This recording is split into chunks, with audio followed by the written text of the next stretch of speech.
The warriors of an African tribe jump into action when a very dangerous cyclops attack their village. Their skills aren't enough to stop it, so they seek the help of a legendary monster hunter, who is getting ready to fight. But the origins of this story actually began many years ago. Teenage boy Jack was always in trouble because he was constantly angry and snapping at anyone over the smallest things to the point of actually getting violent. His teachers would always punish him with detention or extra exercise and make him apologize to his victims, but nothing was enough to make him stop. It wasn't always like that though. Jack used to be a good boy that lived happily with his family until the fatal day they went camping. His parents had been dancing to music on the radio and Jack copied them with his sister, but the girl whirled away into the forest. Suddenly, a troll appeared and began eating the kid. Jack was so scared that he froze and could only watch. The parents rushed to help, but the troll ate the mother too. The father tried to retaliate and the troll quickly overpowered him, so right before dying, he told Jack to run. After watching his dad get eaten too, Jack ran as fast as possible and became the only survivor. Nowadays, Jack is in his 20s and still carries an anger that he unleashes easily. He's working on getting better though. He's got a job as a plumber, started night classes to finish high school, and sees Counselor Silverstein for guidance. However, any question asked by Silverstein just triggers another furious rant from Jack and no progress is ever made. Tonight Jack is arriving late at school, which is pretty usual for him and doesn't surprise Professor Crowley. Jack's girlfriend Eve does pass him notes to scold him for missing most of the class and not even bringing a pen, but Jack pays more attention to the other girls in the room. Tonight Crowley shows the students how sodium can make an explosion when put into water. As soon as the class is over, Eve rants at Jack for being so irresponsible, and classmate John comes to offer his notes to help but also to flirt with Eve. Jack is starting to get irritated, but luckily before he can snap, Crowley calls him over. The professor also scolds Jack for always arriving late, but most importantly he asks for his skills as a plumber because he's having trouble with the pipes in his new house. A few moments later, Jack arrives at Crowley's place and meets his dog Waldo. The house is still being tidied up, and Crowley explains he got it super cheap because it has some nasty story behind it. Jack goes to the basement to start working on the pipes, and once he's done, he asks Crowley to try the sink. Unfortunately, the repairs don't work, and as the whole installation breaks down, the valve hits Jack in the face. Meanwhile outside, the ground opens to show something glowing. Jack explains to Crowley that they need to change the valve, so he takes the old piece and promises to come back after finding a replacement. At first his van won't start, and Jack begins throwing a tantrum that is interrupted when the engine finally reacts, stopping things before they get violent. Sometime later, Crowley falls asleep at his desk. Waldo is outside barking at the hole in the ground, which now is releasing a mysterious smoke. This smoke sneaks inside the house through the back door and is inhaled by Crowley, who suddenly wakes up and abruptly stands up to reveal black eyes. Moving rather awkwardly, Crowley runs through the house and hits the door with his own body a couple of times until he realizes how to open it. Then he runs to the garden even if it's raining. The next day, Crowley wakes up when he hears Waldo bark at him. He's shocked to discover he fell asleep in the garden and his hands are rather dirty as if he had been digging, not remembering a thing about last night. When he turns around, he confirms digging is exactly what he had been doing. The hole isn't very deep yet, but now Crowley is curious and rushes to get a shovel to finish what he started. After some more digging, Crowley finds the broken pipe and a mysterious box, which he proceeds to take out of the hole by chaining it to his truck.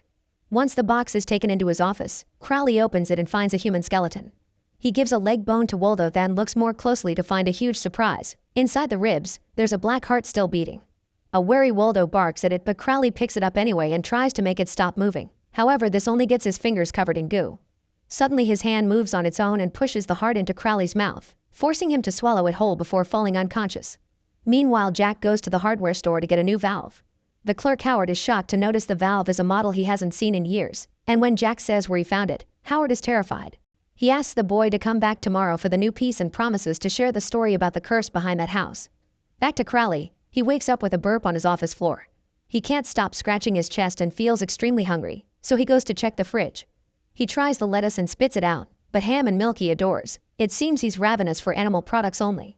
In the evening, Jack arrives at class on time, and the one to arrive late is Crowley, who looks like a complete mess. His clothes are dirty, he keeps on burping and scratching his chest, and there's still food in his hand. When one of the students asks if he's sick, he just laughs and says a little. Then Crowley turns to the blackboard only to start writing nonsense, causing everyone to laugh right before he throws up all over the board. Crowley tries to clean it with his sleeve and decides to end the class for today. Outside, John tries to flirt with Eve again. When Jack walks by, John tells him he has to treat Eve better and insists Jack needs to relax, not letting him go until they have a talk. Growing irritated, Jack hits him in the throat, and now he has to drive Eve home while she yells at him for being violent during the whole trip. Crowley goes home too and arrives with a bucket of fried chicken because he can't stop eating.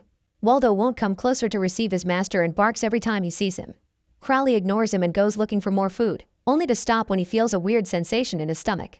A bump on his shirt begins moving on its own and suddenly, a tentacle comes out of his body. Freaking out, Crowley grabs it with both hands and struggles against it until he can find a pair of scissors to cut it off. Afterward, Crowley checks the fridge, but there are only vegetables left. Since Waldo won't stop barking at him, Crowley chases after him to have him for dinner. The following day, Jack tells Silverstein that he thinks he should move to another country to start over. Silverstein points out Jack is only trying to run away from his problems and insists they should talk about Jack's family tragedy. Jack doesn't want to talk about it because everyone makes fun of him for saying he saw a monster, and he still feels guilty for running away. Silverstein says that's exactly the source of Jack's anger. He can't forgive himself. Later, Jack goes to see Howard to get the new valve. Howard freaks out again, and after having a strong drink, he shares the story. When he was a little boy, Howard went to live in that house with his Uncle Emmett. This man worked as a researcher and he traveled the world collecting things. An item he brought from Japan was a black heart sealed in a glass case, and little Howard was fascinated by it. The legend said many years ago a demon had crept its way into our world with the purpose of spreading evil among humans. A group of men destroyed the demon and its heart was kept as a trophy, but it was said evil still lurked in it. It passed through many hands and shops until Peter bought it at an antique store. One evening, little Howard was looking at the heart and accidentally dropped the box, cracking the glass. Later, smoke started to sneak out of the box and took over Peter's mind, making his eyes go black.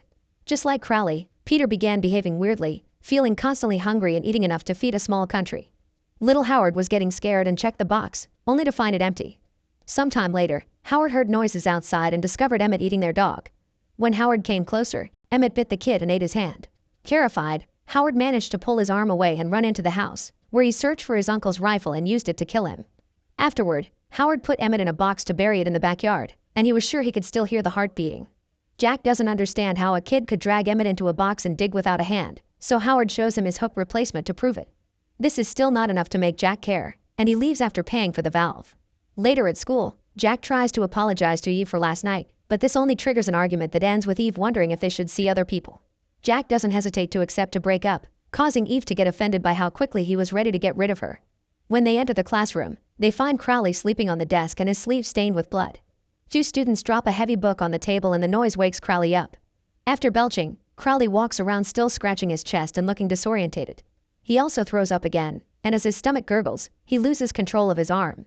A worried student approaches him to check on him, but Crowley pushes her away, hurting her.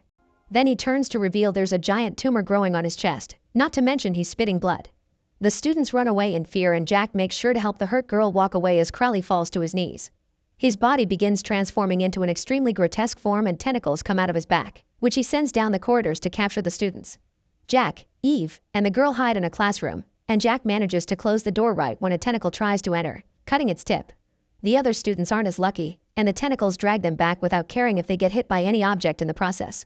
When the students are brought back into the classroom, they discover Crowley has become a disgusting beast that has covered the place with goo. The black heart can be seen beating on his aberrant body. His first victim is John, who gets pushed to the floor before Crowley inserts one of his tentacles into his mouth to fill him with his toxic fluids. A moment later, John stands up to reveal he's a monster too, and Crowley sends him to find the missing trio while he takes care of the next student. Meanwhile, Jack is trying to use cables to tie the door. Eve keeps freaking out because she thinks they should leave, not lock themselves up, and Jack grows irritated by her constant screaming and the girls crying over a small wound. At that moment, John bursts into the room. Eve runs away, but the other girl isn't fast enough and John grabs her. Jack tries to save her to no avail and realizes John is eating her, so he runs away too. While Crowley sends out more transformed students, John finds Eve in another classroom. Luckily, Jack arrives just in time too and hits Yone with a stool before grabbing Eve to run away. There's another monster waiting outside, so the couple runs down the corridor only to find the doors closed. The janitor is on the other side and accepts to open when he sees them, but he takes his sweet time with it.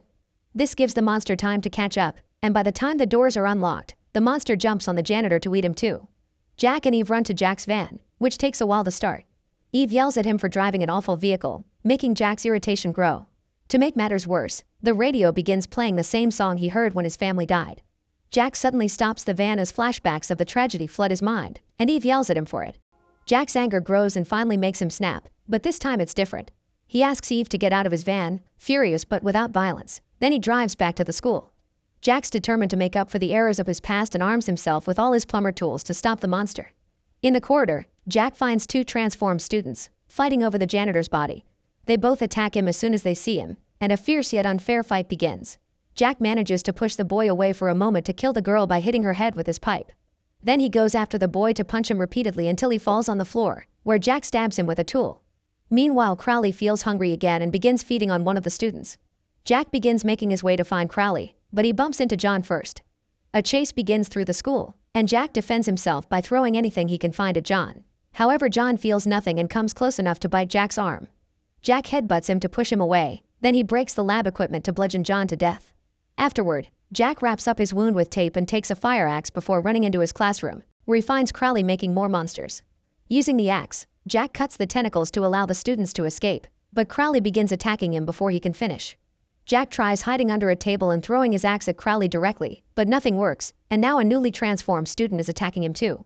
Crowley tosses the axe away and laughs as he watches Jack and the monster fight, but his laughter dies when he sees Crowley break a cabinet door and use it to kill the monster. Now the cabinet is open, Jack sees the sodium from last class and remembers his lesson. He rushes to grab it right before Crowley captures him with a tentacle to drag him closer, and Jack takes advantage of the new position to insert the sodium in the monster's mouth. Shocked, Crowley drops Jack as he tries to spit it out, but the sodium explodes and takes his head. However, the heart is still beating and controls the tentacle, capturing Jack again. This time, Jack manages to retrieve his axe and cuts the tentacle off before running to the monster and attacking the heart, finally killing him for good. All the tentacles fall off and the remaining students run away as Jack approaches the final girl to kiss her to celebrate. This adventure has changed something in Jack, and now he knows monster hunting is his call. First, he returns to the forest to kill the troll that ate his family, finally giving the matter closure. Then he starts traveling the world fighting monsters, and now he's in Africa, ready to fight the Cyclops to save the village. Make sure to subscribe and turn on notifications so you can watch more videos like this. Thanks for watching.